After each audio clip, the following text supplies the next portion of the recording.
My name is Kyro, and I've been skateboarding for most of my life. I grew up in a very small town in Montana where at the time there were literally no other skateboarders. Over a short period of time, I taught myself how to do almost every skateboard trick and really gained a solid base for all of my skateboarding from then on out. I developed a pattern and technique on learning tricks not only fast, but so you have them down well. In this video, I'm going to teach you how to build a solid foundation for all of your skateboarding and learn the fundamental skateboarding tricks. We will be covering the following basic tricks in this video.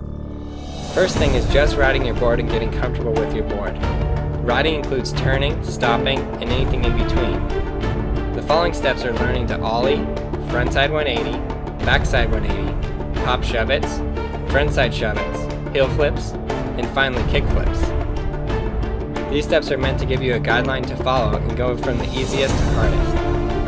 If you are a little shaky with one trick and you go on to the next one, or you skip a trick in this order, you can have troubles as you learn more difficult tricks in the future.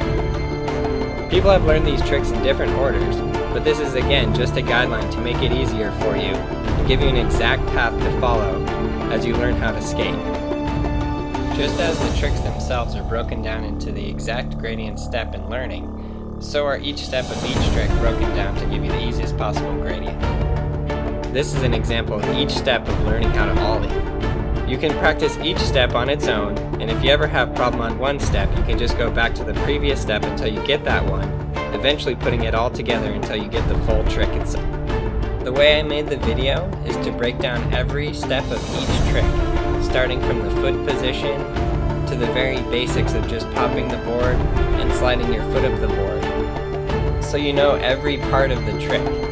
Knowing every part of the trick gives you the ability to take a step back and see what part of the trick you're really missing when you try the full thing, so then you can practice just that step on its own. So when you're using this video, I want you to practice each step as I go over it, and don't go on to the next step until you really have that one. It's in this way that you're going to be able to learn all of these tricks and get them all down really well. The reason I chose the tricks to be learned in these steps is because they introduce the least amount of change in between the tricks. For example, once you learn how to ollie, all you have to change is swinging your shoulders to do the frontside 180. So you should be able to get that next step down very easy. I want to make it an easy gradient for you to learn all these tricks. So just follow the path that I've given you and you'll be able to learn them all really well.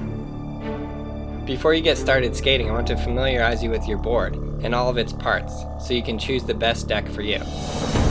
There's so many different boards and equipment to choose from that correctly picking a board can be a very hard task. A lot of equipment and what is best is based on personal opinion and depends on what kind of skating you're into.